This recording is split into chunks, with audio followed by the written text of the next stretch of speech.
Hello mga manay, mga manoy, magandang araw! Kamusta po kayo?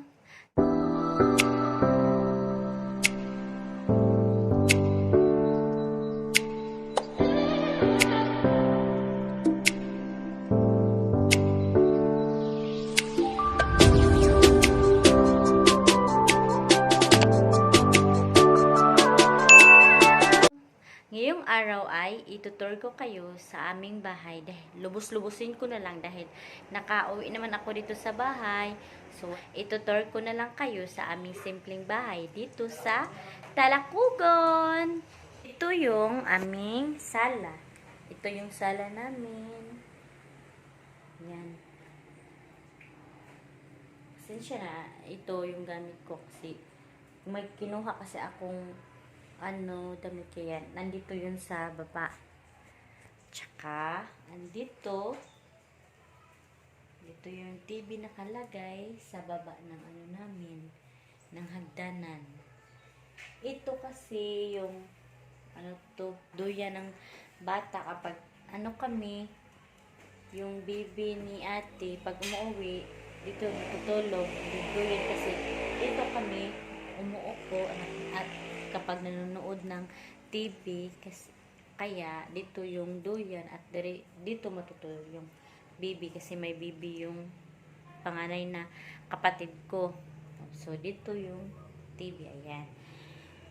So, dito naman yung mga gamit kasi ito yung mga gamit kasi yung kapatid ko na lalaki, mahilig siya magluto ng mga cake at iba pa, mag-bake siya ng mga cake at saka mga tinapay at saka mga mga pan, ganun. Sagit, Tagalog ng pan, sa Bisaya. Sa Tagalog, ng pan, basta pan or pandesal ba yun, ganun. Bread, ganun yung ginagawa niya. Tapos, dito, ayan, may mga plato din. Yung view ng bahay namin, simple lang. Ganun lang kasimple ang bahay. Tapos, ito yung banggera namin dito. At saka dito sila magluluto. Pasensya na kasi, kahapon kasi, birthday ng kapatid ko. At, ayan, may yung basura hindi pa natapon. Madami pang At saka, dalawa yung kitchen namin. Andun sa baba yung isa. At may CR din dito. Ayan. Doon sa taas yung mga kwarto. Ito yung mga gamit ng pang-cake ng kapatid ko. Ayan. So, punta na naman tayo sa itaas. Doon ang aming mga kwarto. Mamaya, itutur ko kayo yung palibot ng bahay namin. Kasi madaming mga tanim ng mama ko. Yan yung hagdanan. Ito yung hagdanan ng kwarto namin. Ng patungong kwarto sa itaas.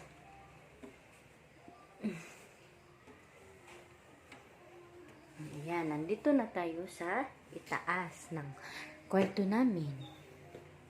Pasigahin muna natin. Ayan. Ayan yung light. Medyo madilim-dilim dito. Yan. Yan. Kwarto ng papa ko. Diyan. Dito ang kwarto ni papa. Tsaka, dito naman sa kapatid ko. Sirado kasi dito na kwarto kasi wala yung kapatid ko. Andun sa sentro ng Talakugon. At ito din yung kwarto ng kapatid ko, yung nag-birthday kahapon. So, sirado din kasi wala siya. So, hindi tayo pwede makapasok kasi may privacy yung mga kwarto namin dito. At dito naman yung pangalawang CR. Ayan.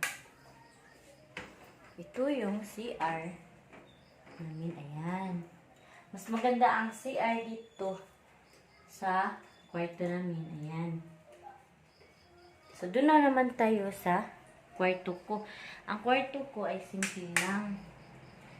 Mahigda lang pero natutulog kasi yung mga anak ko dun. Natutulog kasi yung mga anak ko. Ayan yung kwarto ko. Ito.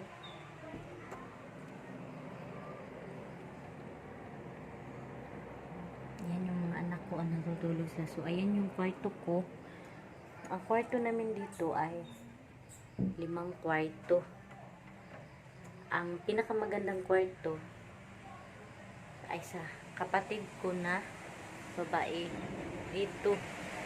Medyo open ko ito kasi pag may bisita, minsan dito natutulog. Kaya open to. Ayan. Yung pasukin natin ang kwarto ng kapatid ko. Ay, ito yung nilagyan nila ng mga damit. Ganda ang kwarto ng kapatid na babae ko. Ayan. Tsaka may second floor siya. Ayan yung second floor. Tara, akyat tayo. Akyat din natin. May second floor yung kwarto niya. Ang sa kapatid ko din na yung nag-birthday kahapon, may second floor din yun. Ayan ho, ang ganda. Yun. Tinabunan nila ng yung mga damit kasi may baka yung mga abo wala kasi dito sila nasa Cagayan. Kaya ito ay mga damit. Ayan, hindi ko nabubuksan yung mga damit yan para hindi madumi. Ayan yung bed. Ang ganda ng kwarto talaga. Ayan, maganda ang pagka-plaster ng kwarto ng kapatid ko na babae. Ayan.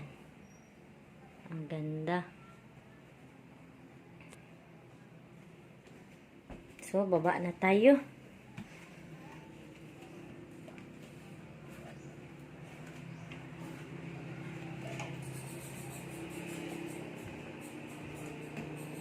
Third date ko din kayo sa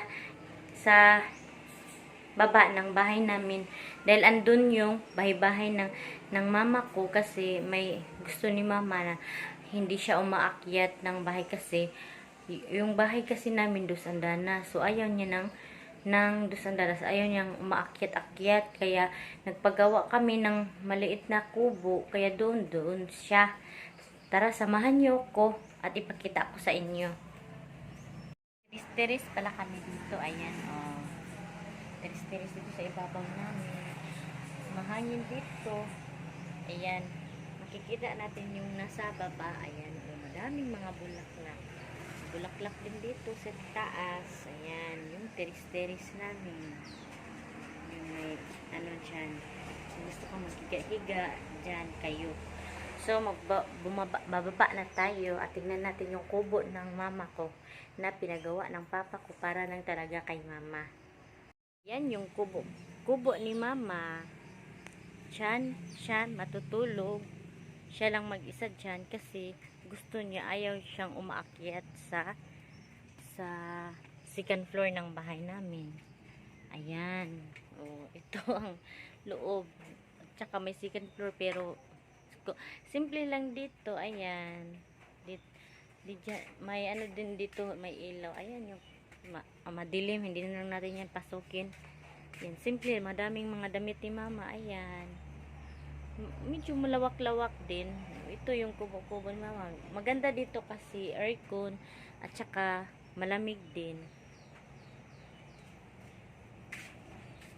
Yan sa baba, yan yung namin. Dito yung mga ayan, may ayhanan dito.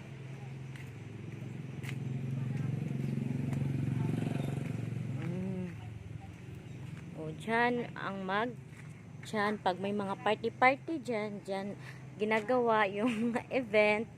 At dito yung dyan magluluto din. Ayan, dito yung pangalawang kitchen kung saan kami nagluluto yung birthday ng kapatid ko. Ayan.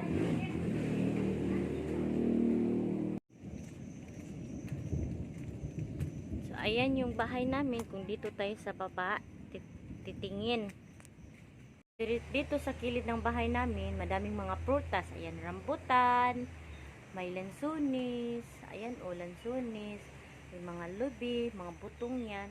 May durian. Ayan. So, hindi din na ako pupunta doon kasi maputi, kasi umuulan ngayon. Kaya, hindi na lang ako pupunta doon.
Lulutuin na naman.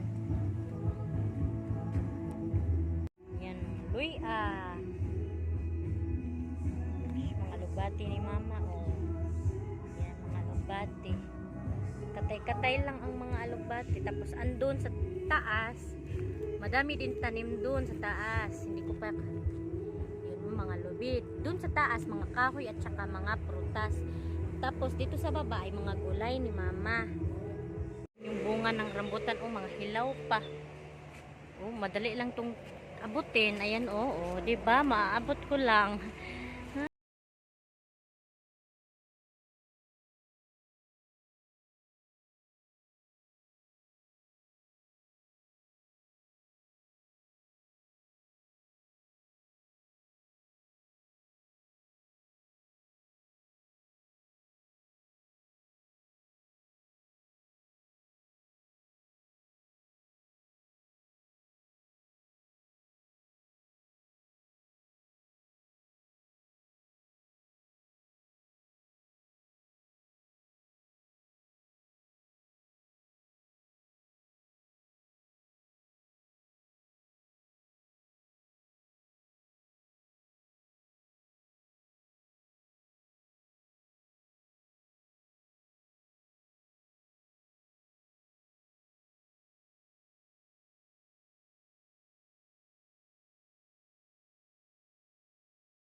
Ayan, oh.